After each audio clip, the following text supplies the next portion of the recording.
আসসালামু আলাইকুম ছোট সোনামণিরা, আপনারা সবাই কেমন আছেন? আশা করি সবাই ভালো আছেন, সুস্থ আছেন এবং নিরাপদে আছেন।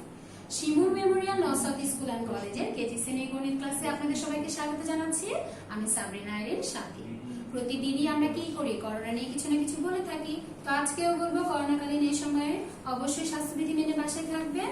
আর যেহেতু বাইরে খেলাধুলা করতে পারছেন না, তাহলে কি করতে হবে? বাসায় যে ধরনের খেলাধুলা করা যায় আমরা কিন্তু সেই খেলাধুলাগুলোই করার চেষ্টা করব। সেটা বাবা মার সাথে হতে পারে, ইলেকট্রনিক্স ডিভাইসেও বিভিন্ন গেম খেলা যায়। যেভাবেই হোক আমরা কি করব, আনন্দময় মুহূর্তগুলো ধরে রাখার এবং কি করব, সুন্দরভাবে সময়গুলো কাটানোর চেষ্টা করব। অবশ্যই কি করা যাবে না, এই সংকটকালীন সময়ে অধৈর্য হওয়া যাবে না, ধৈর্য ধরতে হবে। তো প্রতিদিনই আমরা ক্লাস শুরুর আগে কি করি, ছোট্ট একটা কবিতা অথবা রাইম কিছু একটা করে থাকি। দেখো, আজকেও আমরা করব, এই যে আমাদের 6টা ঋতু রয়েছে, ঋতু নিয়ে একটা সুন্দর গান রয়েছে, সেটা আমরা অল্প করে করব। ঠিক আছে, আপনারা আমার সাথে করেন। গ্রীষ্ম, বর্ষা, শরৎ, হেমন্ত, শীত, বসন্ত। গ্রীষ্ম, বর্ষা, শরৎ, হেমন্ত, শীত, বসন্ত। 6টি পাখি এসে বাংলাদেশে, 6টি সুরে করে ডাকাডাকি। গ্রীষ্ম, বর্ষা, শরৎ, হেমন্ত, শীত, বসন্ত। রোদে পুড়িয়ে, হাওয়ায় উড়িয়ে, গ্রীষ্ম এসে কয় নতুন পথে চলতে হবে, ভাঙিয়ে দিলাম ভয়।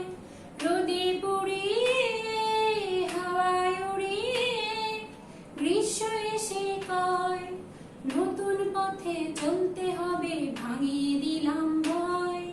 বৃষ্টি নুপুর পড়ে বর্ষায় এসে, বৃষ্টি নুপুর পড়ে বর্ষায় এসে, মেঘের কাজল দিয়ে সাজায় আঁখি। গ্রীষ্ম, বর্ষা, শরৎ, হেমন্ত, শীত, বসন্ত। অনেক মজার না? এই গানটার আরো অনেকটুকু আছে, আমরা অল্প একটু করে নিলাম। আমি ক্লাসে চলে যাচ্ছি, আপনারা শীত নিয়ে রেডি হয়ে যান। আজকে আপনারা কি দেখতে পাচ্ছেন, আজকে 13 তারিখ আর 12 হচ্ছে রবিবার। তো প্রথমে আমরা দেখে নিই 1 নাম্বার আইটেমে কি রয়েছে। 1 নাম্বার আইটেমে কি রয়েছে, 81 থেকে 90 পর্যন্ত ডিজিট গুলো লিখি। তাহলে 81 থেকে 90 পর্যন্ত ডিজিট গুলো লেখার আগে আমাদের কি করতে হবে, অবশ্যই পড়ে নিতে হবে। তাহলে আমি পড়ছি, আপনারা আমার সাথে সাথে মুখস্থ করে নেন। 81, 82, 83, 84, 85, 86, 87, 88, 89, 90। আমি লিখছি, আপনারা আমার সাথে সাথে লিখেন আর আমি মুখে মুখে বলে দিচ্ছি। 81, 81, 82, 82, 83, 83, 84, 84, 85, 85। আশা করি এতটুকু আপনাদের লেখা হয়েছে। এরপরে দেখেন 86, 86, 87, 87, 87, 88, 88, 89, 89, 90, 90। তাহলে আমরা আরেকবার পড়ে নেই। 81, 82, 83, 84, 85, 86, 87, 88, 89, 90। এরপরে আমরা কি দেখছি, 2 নম্বর আইটেমে বানান ও স্পেলিং লিখি। তাহলে প্রথমে কি রয়েছে দেখেন, 8 10 4 84। কি রয়েছে, 8 10 4 84। তাহলে 84টা বানান করে নেই। জয় রস্যকার, বয় শূন্য রয়াকার, তালব শয় রস্যকারে শি, 84। আবার আমি বলছি, জয় রস্যকার, বয় শূন্য রয়াকার, তালব শয় রস্যকারে শি, 84। আমি লিখছি, লেখার পরে আমরা আরেকবার বানান করব। জয় রস্যকার, রয়া আকার, তালব্য শয়ে রস্যইকার, 84। বোর্ডে ভালো করে আপনারা খেয়াল করেন। জয় রস্যকার, রয়া আকার, তালব্য শয়ে রস্যইকার, 84। এরপরে আমরা কি লিখছি, এই 8 10 5 কি হলো 85। তাহলে 85টা আগে বানান করে নেই। পয়ে চন্দ্রবিন্দু, জয়া আকার, তালব্য শয় রস্বইকারে সি 85। আবার বলছি, পয়ে চন্দ্রবিন্দু, জয়া আকার, তালব্য শয় রস্বইকারে সি 85। আমার সাথে সাথে লিখে ফেলেন সবাই। অনেকে এই যে পয়ের উপর যে চন্দ্রবিন্দুটা আছে এটা দিতে ভুলে যান, তো লেখার সময় ভালোভাবে খেয়াল করবেন যে আপনি আসলে চন্দ্রবিন্দুটা দিয়েছেন কিনা। পয়ে চন্দ্রবিন্দু, জয়া আকার, তালব্য শয় রস্বইকারে সি 85। বোর্ডে ভালো করে খেয়াল করেন, পয়ে চন্দ্রবিন্দু, জয়া আকার, তালব্য শয় রস্বইকারে সি 85। এরপরে আমরা কি দেখছি, 8 10 6 86। তাহলে 86টা বানান করে নেই। ছয় রস্বইকারে ছি, অন্তস্থ অয়াকার, তালব্য শয় রস্বইকারে সি 86। ছয় রস্বইকারে ছি, অন্তস্থ অয়াকার, তালব্য শয় রস্বইকারে সি 86। আমি লিখছি, আপনারা আমার সাথে লিখে ফেলেন। তাহলে ছয় রস্বইকার, অন্তস্থ অ, এটা কিন্তু অন্তস্থ অ আকার, তালব্য শয়ে রস্বইকার 86। অনেকে যেহেতু অন্তস্থ জ্বর মতো করে প্রথমেই লিখে নেন, পরে অনেক সময় দেখা যায় যে আমরা যে বিন্দুটা দিই সেটা দিতে কিন্তু ভুলে যান। তো বোর্ডে ভালো করে দেখেন, ছয় রস্বইকারে ছি, অন্তস্থ অয়াকার, তালব্য শয় রস্বইকারে সি 86। এরপরে আমরা এখানে কি দেখছি, 84 84। তাহলে 84টা বানান করে নিই, EIGHTY 4 84। আমি আবার বলছি, EIGHTY 4 84। তাহলে আগে 80টা লিখে নিই, EIGHTY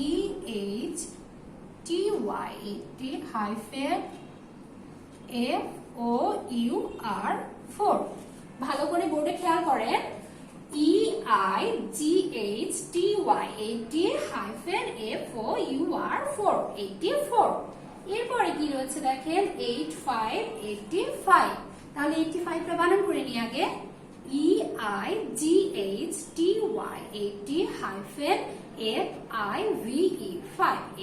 5 আমি আবার বলছি, EIGHTY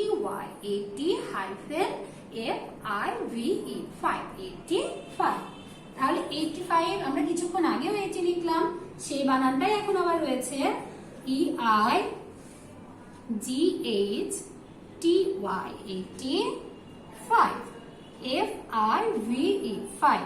85। এরপরে দেখেন কি রয়েছে, 86 86। তাহলে দেখেন আমরা এখানেও 80 লিখেছি, এখানেও 80 লিখেছি, এখানেও লিখতে হবে, তারপরে একটা 6 বসিয়ে দিতে হবে। তাহলে আমার সাথে একবার বানান করে নেন, EIGHTY 86 EIGHTY 86। তাহলে 86টা আমি লিখছি, আমার সাথে সাথে আপনারা লিখে ফেলবেন, EIGHTY 86। বোর্ডে ভালো করে খেয়াল করেন, আমি প্রতিদিনই বলি, আজকেও আবার বলছি, হাইফেনের পরে অবশ্যই ওগুলো কি হবে, স্মল লেটারে হবে। অনেকে কি করেন, হাইফেন দেওয়ার পরে যে ওয়ার্ডটা শুরু হয় সেটা অনেক সময় ক্যাপিটাল লেটারে শুরু করে ফেলেন। তাহলে দেখেন বানানটা আরেকবার খেয়াল করেন, EIGHTY 86। তাহলে আমাদের 2 নাম্বার আইটেমও শেষ হয়ে গেল। এরপর আমরা কি দেখছি, 80 থেকে 90 পর্যন্ত বিজোড় সংখ্যাগুলো লিখি। তাহলে আমাকে বিজোড় সংখ্যা লিখতে বলেছে, আমরা কি জানি, যেসব সংখ্যার ডানে 1 3 5 7 9 রয়েছে সেগুলোকে কি বলে, বিজোড় সংখ্যা বলে। তাহলে দেখেন এখানে লেখা আছে 80 থেকে 90 পর্যন্ত। তো 80 থেকে শুরু হয়েছে, এখানে 80 ডানে কিন্তু 0 রয়েছে, তার মানে আমি কিন্তু 80 থেকে শুরু করতে পারছি না, আমাকে বিজোড় সংখ্যা লিখতে বলেছে। তাহলে কি করতে হবে, 8 10 1 81 থেকে শুরু করতে হবে। তাহলে আমি বলছি, আমার সাথে সাথে আপনারাও করেন, 81 83 85 87 89। আমি লিখছি, লেখার পরে আমরা আবার করব। তাহলে দেখেন 8 10 8 10 1 81 8 10 3 83 8 10 5 85 8 10 7 87 8 10 9 89। তাহলে আমরা কি দেখতে পাচ্ছি, এক ঘর যদি মাঝে বাদ রাখি একটা করে সংখ্যা, তাহলে কিন্তু আমরা কি পেয়ে যাব, তাহলে আমরা বিজোড় সংখ্যাগুলো পেয়ে যাব। আমি আবার বলছি, আপনারা বোর্ডেও ভালো করে দেখেন, 81, 83, 85, 87, 89। আমাদের 3 নাম্বার আইটেম শেষ হয়ে গেল। এখন আমরা 4 নাম্বার আইটেমে কি দেখছি, কোনটি কত পয়সা বা টাকা চিহ্নে লিখি। এখানে দেখেন আপনাদের পয়সা তারপরে টাকার ছবি দেওয়া আছে। তো এখানে যে ছবিগুলো দেওয়া আছে, এক পাশের ছবিগুলো দেওয়া আছে, আমরা মৌখিক যে অংশ রয়েছে আপনাদের, সেখানে কিন্তু ছবি টাকার সব ছবিগুলো আমরা দেখব। তো এখানে ছবিগুলো হয়তো অত ভালোভাবে বোঝা যাচ্ছে না, কিন্তু ওটা দেখলে আপনারা বুঝতে পারবেন। আর আপনাদের কাছে যে শীটটা আছে, সেই শীটে কিন্তু আমার মতো বোর্ডে এখানে যতটা সুন্দর হয়েছে তার চেয়ে বেশি সুন্দর কিন্তু আপনাদের ওই শীটে আছে, তাই আপনারা দেখলে চিনতে পারবেন। তো দেখেন, আমরা গতদিন করেছিলাম কি, বাংলাদেশে কয় ধরনের মুদ্রা রয়েছে, 2 ধরনের, একটা হচ্ছে ধাতব মুদ্রা, একটা হচ্ছে কাগজের নোট। তো প্রথমেই দেখেন গোল, এটা দেখে আমরা যেটাকে বলি কি পয়সা, তাই না? তাহলে এই যে দেখেন এখানে রয়েছে একটা পয়সার ছবি, এটা হচ্ছে 2 টাকার পয়সা। তাহলে আমরা কি করব, এটা যখন লিখবো তখন আমরা কি লিখবো, যে 2 টাকার ধাতব মুদ্রা। যেহেতু পয়সা আছে, পয়সা থাকলেই আমরা ধাতব মুদ্রা লিখবো, ওটা যেহেতু ধাতুর তৈরি, এর জন্য ওটাকে কি বলা হয়, ধাতব মুদ্রা। তাহলে এখানে 2 রয়েছে, 2 টাকা, তার মানে এটা একটা কয়েন। তাহলে আমরা কি বলবো, বানান করে নিয়ে আগে, দয় রস্যু কারে 2 রস্যই 2, টয় আকার কয় আকার র টাকার, ধয় আকার ত ব ধাতব, ময় রস্যু কারে মু, দয় রফলা আকার মুদ্রা, 2 টাকার ধাতব মুদ্রা। তাহলে আমি 2 টাকার ধাতব মুদ্রাটা লিখি।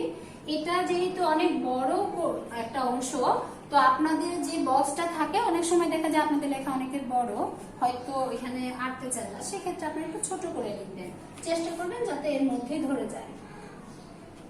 তাহলে দয় রস্যকার রস্যই 2, টয় আকার কয় আকার র টাকার, ধয় আকার ত ব ধাতব মুদ্রা, ময় রস্যকার দয় রফলা আকার, 2 টাকার ধাতব মুদ্রা।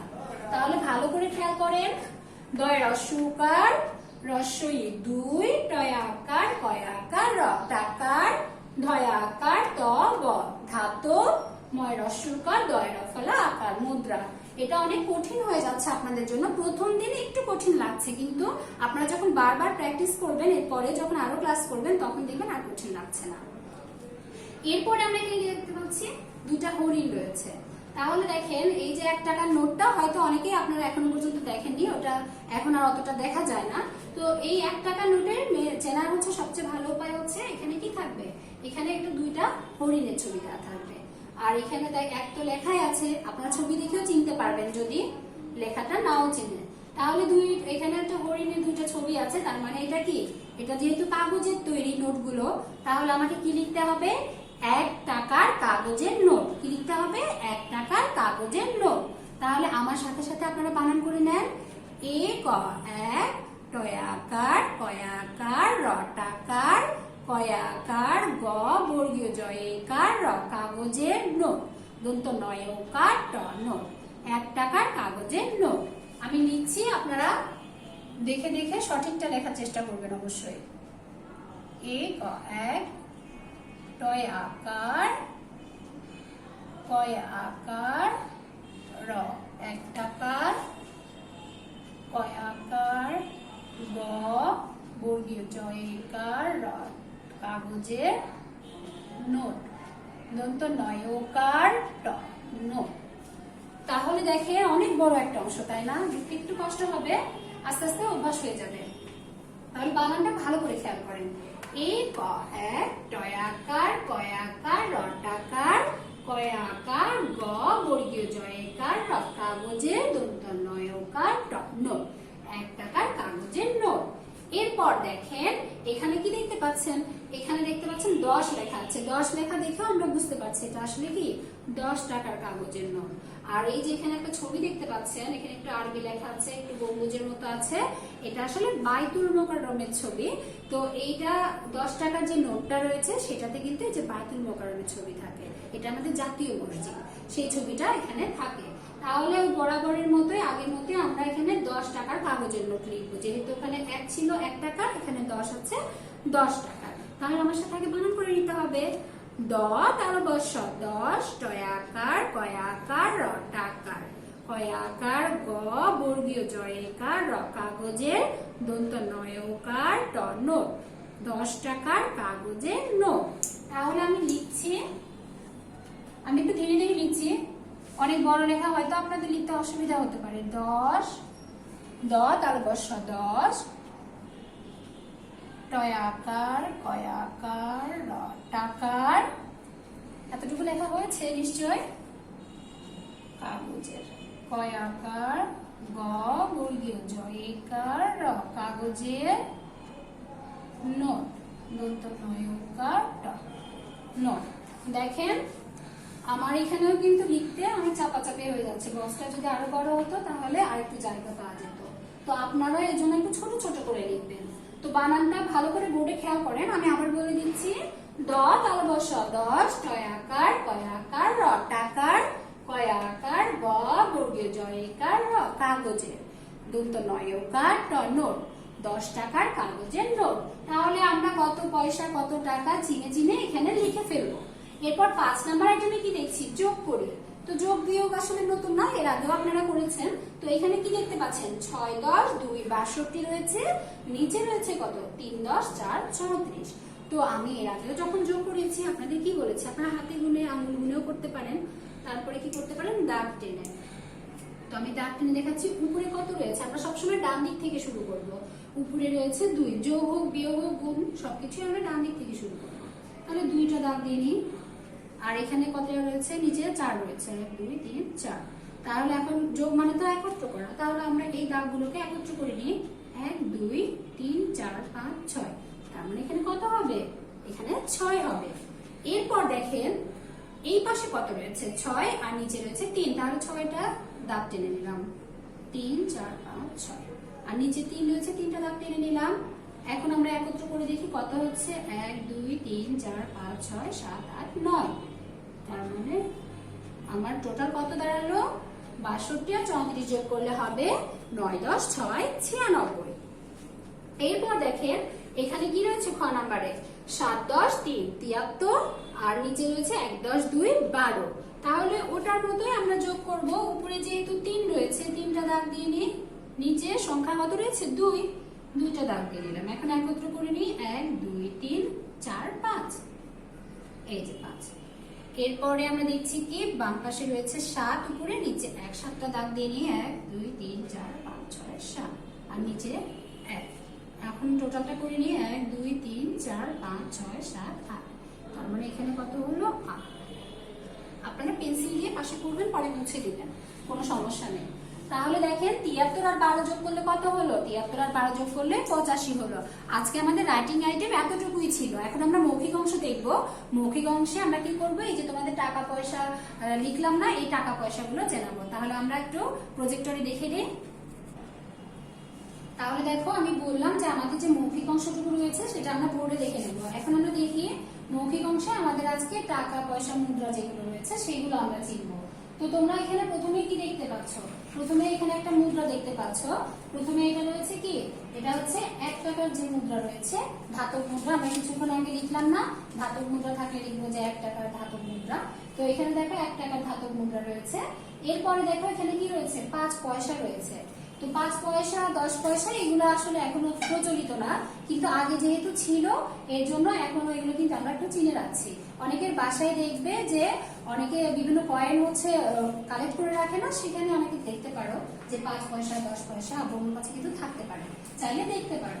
পাশে দেখো কি রয়েছে, পাশে 10 পয়সার ছবি রয়েছে, দেখতে পাচ্ছ 10 পয়সার ছবি। আর সবগুলোতেই খেয়াল করে দেখো কি রয়েছে, সবগুলোতে কিন্তু আমাদের জাতীয় ফুল শাপলার ছবি রয়েছে।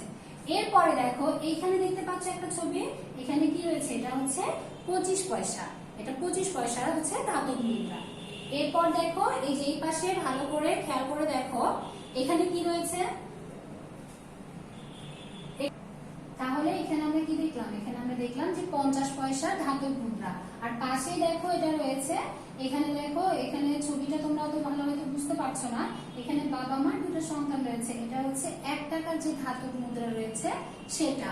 আর এই যে পাশে দেখতে পাচ্ছ যে স্কুলের বই হাতে একটা ছেলে আর একটা মেয়ে রয়েছে। আর এটা হচ্ছে কি এই পাশে হচ্ছে তোমার এটা, আর এই পাশে ওই বরাবরের মতো সব মুদ্রা যেমন রয়েছে জাতীয় ফুল শাপলার ছবি সেটা রয়েছে। এটা হচ্ছে 2 টাকার ধাতব মুদ্রা। আর পাশে যেটা দেখতে পাচ্ছ এখানে বঙ্গবন্ধু সেতুর ছবি দেওয়া আছে আর শাপলা আছে, এটা হচ্ছে 5 টাকার ধাতব মুদ্রা। তাহলে আমরা ধাতব মুদ্রাগুলো দেখে নিলাম। আর নিচে আমরা যেগুলো দেখবো সেগুলো হচ্ছে কাগজের নোট। প্রথমেই দেখো 1 টাকার একটা কাগজের নোট রয়েছে। আমি কিছুক্ষণ আগে যখন বোর্ডে লেখালাম তখন তোমাদের 1 টাকার কাগজের নোট হচ্ছে একে দেখিয়েছিলাম, ওখানে হয়তো অত ভালো বোঝা যাচ্ছিল না। এখানে ভালো করে খেয়াল করে দেখো যে 1 টাকার যে কাগজের নোট রয়েছে এখানে দেখতে পাচ্ছ হরিণ রয়েছে, হরিণের ছবি রয়েছে। এই যে এটা হচ্ছে 1 টাকার কাগজের নোট। আর পাশে দেখতে পাচ্ছ 2 টাকার যে কাগজের নোট রয়েছে উপরে কি রয়েছে জাতীয় হচ্ছে শহীদ মিনারের ছবি রয়েছে আর নিচে দোয়েল পাখির ছবি রয়েছে, এটা হচ্ছে 2 টাকার কাগজের নোট। আর পাশে দেখতে পাচ্ছ কি, পাশে দেখতে পাচ্ছ একটা 5 টাকার নোট। এক পাশে কি রয়েছে বঙ্গবন্ধু শেখ মুজিবুর রহমানের ছবি রয়েছে। আর আরেক পাশে দেখো এটা কুসুমবা মসজিদের ছবি রয়েছে, এটা হচ্ছে নওগাঁয় অবস্থিত একটা মসজিদ।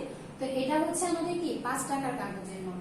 আর এই পাশে দেখো 10 টাকার কাগজের নোট, এটাও কিন্তু বোর্ডে আমি লিখলাম, ওখানেও ছবিটা অতটা স্পষ্ট ছিল না যেহেতু আঁকানো ছবি, আর আমরা এক পাশে ছবি আঁকিয়েছিলাম। এখানে দেখতে পাচ্ছ কি এখানে বাইতুল মোকাররমের ছবি রয়েছে। আমি বললাম যে কি বাইতুল মোকাররম হচ্ছে আমাদের জাতীয় মসজিদ। আর এই পাশে বঙ্গবন্ধুর যে ছবিটা রয়েছে, তাহলে এটা কি হলো কালারও দেখো ডিফারেন্ট, প্রত্যেকটা থেকে প্রত্যেকটার কালারও কিন্তু আলাদা। এটা হচ্ছে 10 টাকার কাগজের নোট। আর এখানে যেটা দেখতে পাচ্ছ এখানে হচ্ছে 20 টাকার কাগজের নোট রয়েছে, এটার কালারও দেখো 10 টাকার নোটের চেয়ে কিন্তু ডিফারেন্ট রয়েছে।